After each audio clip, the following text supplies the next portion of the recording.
Keo, à la frontière de l'enclave nord-africaine de l'Espagne au Maroc. C'est une ville appelée Ceuta.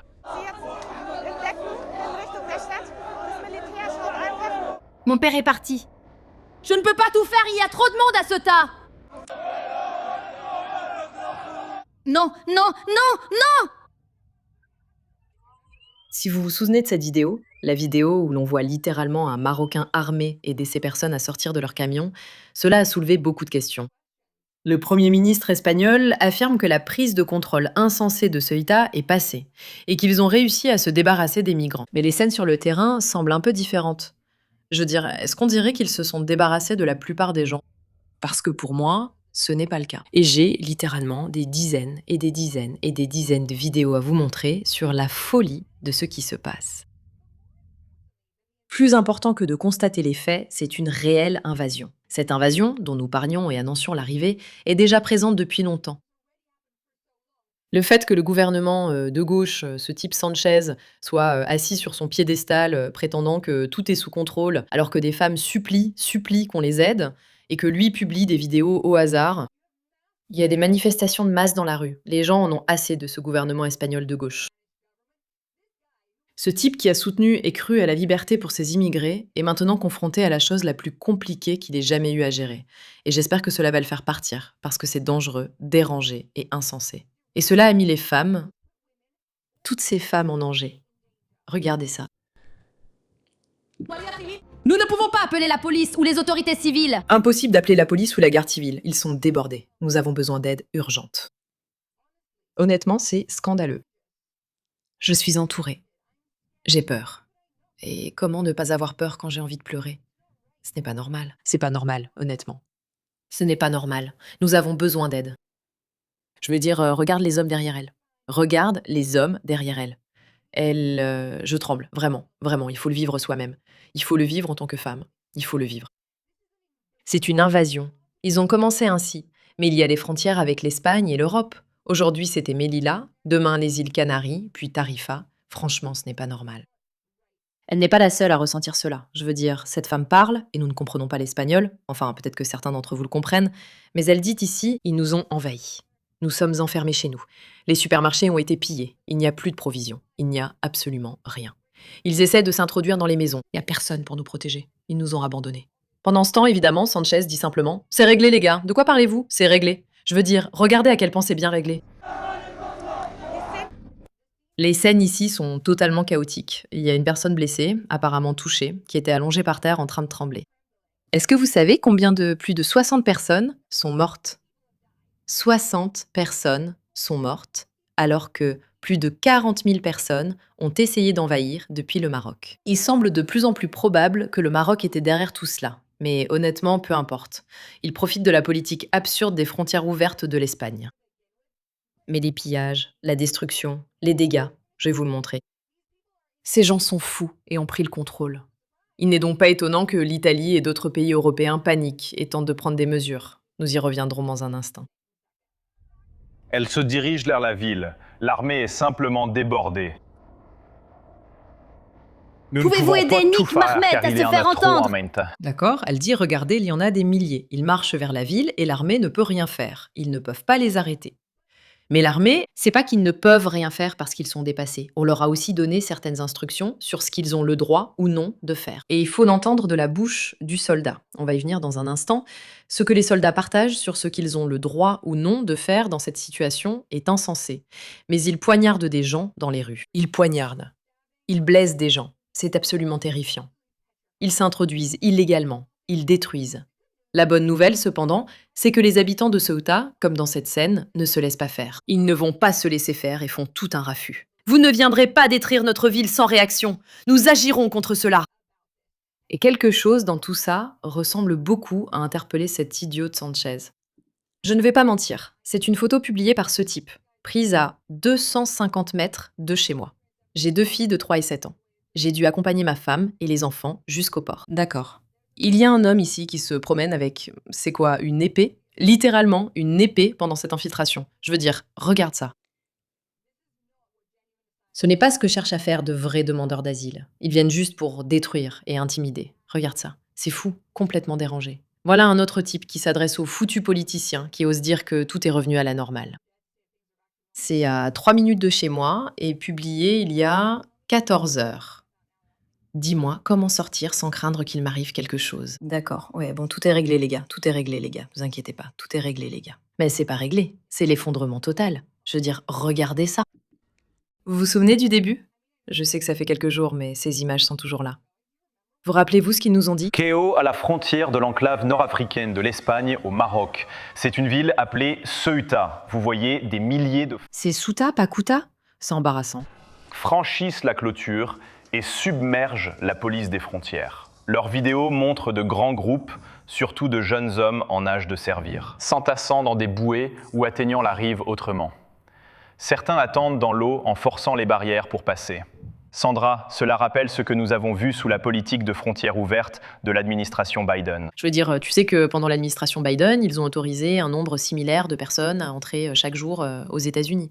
Mais le problème, c'est que cette île est un peu plus petite. En 2021. 2024, c'est un peu similaire à ce qu'on a vu à Del Rio en 2021. Leur programme socialiste prévoit d'abolir les frontières, de supprimer le contrôle de l'immigration et de permettre une libre circulation totale. Voici à quoi cela ressemble dans un autre pays quand ils obtiennent gain de cause, sans aucune résistance gouvernementale. Ces personnes sont... Nous allons y venir d'ailleurs. Restez avec nous pour cette vidéo car nous allons répondre à la question de savoir si cela a été planifié. C'est une grande question et il y a beaucoup à dire à ce sujet.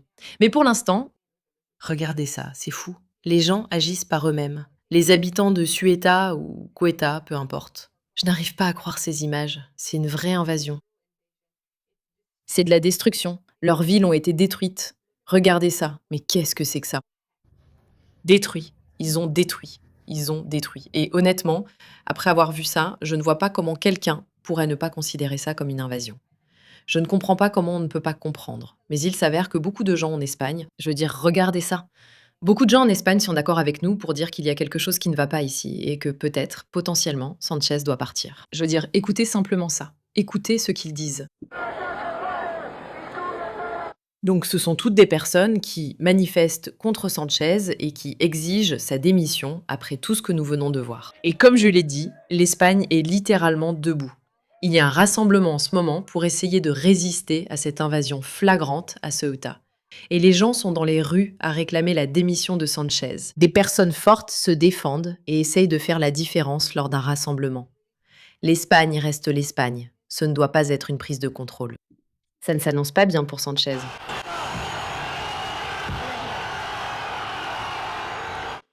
Qui arrive à Soweto, peu importe le nom, c'est ainsi qu'il est accueilli. Souvenez-vous, c'est lui qui a affirmé que le gouvernement assurerait la sécurité à Ceuta et Tête, en annonçant la présence des forces de sécurité et en sécurisant les rues. De plus, il a ajouté que des barrières de confinement seraient installées pour faciliter le rapatriement à la frontière, précisant que la plupart ont déjà été expulsés. Il ne fait que prononcer tous ces discours, encore et encore, encore et encore. Pendant ce temps, je veux dire, regardez ce qui se passe encore. Je n'arrive tout simplement pas à m'en remettre. Voici les images de la nuit dernière en ville. Je vous ai déjà indiqué les points à examiner et je veux vous prouver mon sérieux. D'abord, écoutez ce...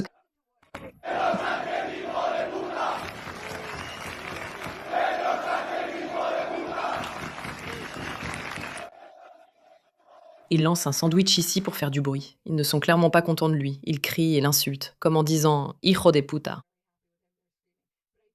Je vous ai dit qu'on parlerait un peu des soldats et de leurs propos. Écoutez ça. Ont-ils des ordres de faire quelque chose? Hein? Et les ejércitos que sont? Pour l'instant, nous sommes seulement autorisés, Donc ici, un soldat espagnol admet devant la caméra que les troupes sont seulement autorisées à demander aux migrants illégaux de retourner au Maroc.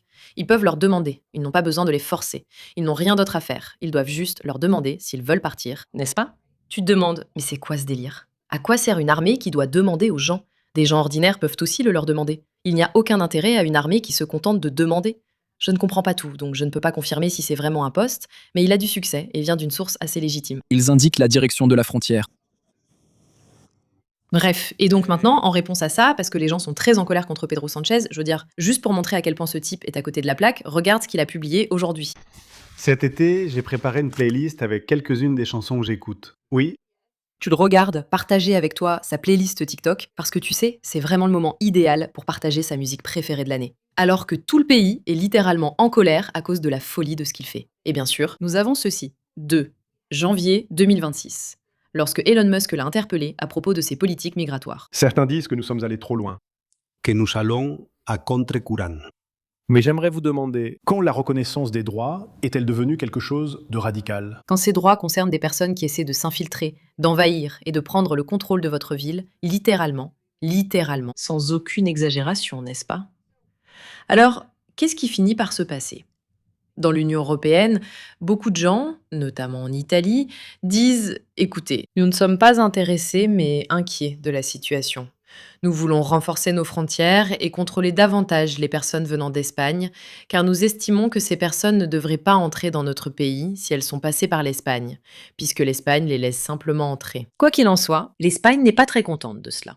Il est très contrarié et il qualifie cela d'égoïste, de polarisant et d'illégal. Il exige une réunion d'urgence parce que ce n'est tout simplement pas acceptable. Ceuta n'est pas contrôlé, presque tous les migrants sont déjà repartis au Maroc et la frontière espagnole est moins perméable que celle de l'Italie. Bien sûr, l'Italie et d'autres pays voient ces images et pensent, tu sais quoi, peut-être que nous ne voulons pas que cela arrive dans nos villes. Peut-être que tout ce discours sur la gentillesse ne ressemble pas vraiment à ça. Peut-être que c'est un mensonge. Peut-être que c'est une façade. Peut-être que nous devons nous protéger à tout prix contre ces personnes, mais aussi contre ces personnes, parce que ces personnes permettent à ces personnes d'agir. Et donc, par conséquent, ces deux groupes de personnes sont très problématiques si vous voulez garder notre ville en sécurité. Je veux dire, c'est presque du bon sens, non? Comme je l'ai dit, les habitants de Soweto essaient de riposter. Mais aussi, leurs vies ont tout simplement été détruites. Je suis à Ceuta, mais actuellement, nous vivons dans le désespoir. Il y a beaucoup de chaînes de télévision qui diffusent ce qu'elles veulent, et j'ai peur. Ici, il y a un couple qui vient juste de se disputer. Ils viennent ici et rient parce que nous sommes là à parler. C'est ce qu'ils veulent. Et ils nous font peur. Et c'est pas normal. C'est pas normal. Non, ce n'est pas normal. Rien de ce que nous voyons n'est normal. C'est littéralement une zone de guerre. D'accord. Ils détruisent la ville, cassent des choses, entrent. C'est absolument terrifiant de vivre ça. Cette destruction est littéralement terrifiante. Ils entrent, grimpent sur des échelles, brisent des fenêtres. Je veux dire, on pourrait croire que c'est une exagération, mais ce n'en est pas une. Ce n'est pas une exagération. Et comme nous l'avons dit, nous avons beaucoup de questions sur la façon dont tout cela s'est produit. Parce que si vous vous souvenez de cette vidéo, la vidéo où l'on voit littéralement un Marocain armé aider ces personnes à sortir de leur camion, cela a soulevé beaucoup de questions. Vous seriez surpris.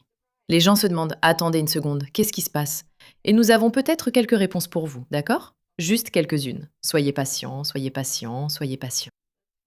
Trouvons ces réponses pour vous tout de suite. Mais avant cela, voici une vidéo que je ne vous ai pas montrée de membres de Save Europe Act, dont nous avons parlé, venus bloquer physiquement une autre entrée du port, en demandant la remigration, pour montrer que ce n'est pas un phénomène qui peut se propager. Et si nous n'avons pas vu assez d'images pour vous convaincre du problème, écoutez ceci.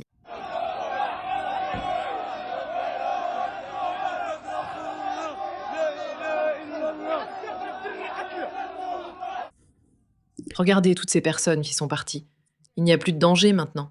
Il n'y a que des milliers de jeunes hommes criant Allah Akbar dans les rues. Oui, non, aucun danger ici. Où voyez-vous un quelconque danger? Voyons ce que dit cette vidéo explicative. L'Espagne a déployé des forces de sécurité et du personnel militaire dans son territoire nord-africain de Ceuta après. Une vague extraordinaire de migrants est arrivée du Maroc. Les autorités espagnoles estiment qu'environ 65 000 personnes sont entrées à Ceuta en seulement 24 heures. Au moins 38 migrants tentant de rejoindre le territoire espagnol de Ceuta sont morts après avoir franchi la frontière depuis le Maroc. Mais personne ne semble pouvoir répondre à cette question. S'agissait-il d'une vague humanitaire incontrôlée ? Ou cela a-t-il été permis? Pourquoi autant de personnes ont-elles tenté d'entrer à Ceuta simultanément? Bonne question. Comment autant de personnes ont-elles atteint la frontière presque simultanément? Cette vague a-t-elle été délibérément organisée ou est-elle apparue spontanément? Ceuta a toujours été plus qu'une simple route migratoire. C'est également un point très sensible dans les relations entre l'Espagne et le Maroc. Le Maroc revendique Ceuta ainsi que Melilla, autre enclave espagnole d'Afrique du Nord, considérée comme son territoire. Et la pression migratoire autour de Ceuta s'est à plusieurs reprises mêlée aux tensions diplomatiques entre les deux pays. L'exemple le plus spectaculaire est survenu en 2021, lorsque des milliers de migrants sont entrés à Ceuta lors d'une grave crise entre l'Espagne et le Maroc. Chaque fois qu'un grand nombre de personnes arrivent soudainement à cette frontière, des questions surgissent sur le caractère spontané du mouvement ou l'influence de facteurs politiques. Je veux dire, rien qu'en regardant cela, je vous dirais que oui, des facteurs politiques sont impliqués. Mais attendez, nous allons regarder davantage. Regardons l'avis du New York Times. Je suis ici à Ceuta, qui se trouve en Afrique du Nord, mais c'est un territoire espagnol. Environ 50 000 personnes ont traversé la frontière du Maroc pour entrer à Ceuta au cours des 2 derniers jours. Cela cause une crise migratoire en Espagne. Sans blague. Des histoires qui ne tiennent pas debout. dizaines. 2 personnes sont mortes en essayant de traverser. Honnêtement, parfois je me demande comment les gens obtiennent ces postes. Il y a tellement de personnes charismatiques et le New York Times n'arrive pas à trouver quelqu'un d'intéressant à écouter dans leurs vidéos. Mon Dieu. Beaucoup ont appris via réseaux sociaux ou bouche à oreille que les frontières n'étaient pas contrôlées et que la police marocaine, habituellement stricte, laissait passer. Les forces espagnoles n'avaient pas assez d'effectifs et devaient juste tenter d'assurer une entrée ordonnée. Beaucoup de personnes rejoignaient Ceuta en nageant autour de la frontière. L'Espagne va compliquer cela en installant des bouées et en rallongeant le trajet. La population ici à Ceuta est d'environ 84 000 personnes. Donc, si 50 000 personnes arrivent, on le ressent. Ah bon, tu crois? La population a presque doublé. Il n'y avait tout simplement pas assez d'infrastructures pour gérer autant de monde. Il n'y avait rien à manger, nulle part où dormir et rien à boire. Et on pouvait vraiment sentir l'épuisement de toutes ces personnes qui étaient là. Il y avait donc des gens qui disaient vouloir venir ici, en Espagne, pour commencer une nouvelle vie et qu'ils pensaient avoir ici de grandes opportunités, ou en tout cas plus d'opportunités qu'au Maroc. Et puis, quand j'ai parlé aux habitants, ils étaient furieux contre le gouvernement d'avoir laissé faire ça. Il faut se rappeler que nous ne sommes pas sur la péninsule espagnole et qu'il reste encore une mer à traverser s'ils veulent faire cela. Au fur et à mesure que cette réalité s'est imposée aux gens, surtout une réalité où il n'y avait pas beaucoup de nourriture ni d'eau, ils se sont rendus compte que, finalement, il était peut-être temps de rentrer. 45 000 personnes sont retournées au Maroc. Ce qui était évident, je pense, d'après ce que les gens avaient emporté avec eux, ce qui n'était pas grand-chose, c'est que les gens n'avaient pas vraiment prévu ce qui allait se passer une fois arrivés ici. Et je pense que c'est pour cela qu'on voit beaucoup d'entre eux repartir. Ce journaliste du New York Times a littéralement dit que ces personnes étaient venues parce qu'elles cherchaient à construire une vie meilleure dans un pays qui offrait plus d'opportunités. Et c'est totalement faux. Ces personnes sont venues pour semer le plus de chaos possible. Regardez comment elles se sont comportées. Quand ils sont arrivés en Espagne, est-ce que cela ressemble à des personnes qui voulaient construire une vie meilleure avec plus d'opportunités?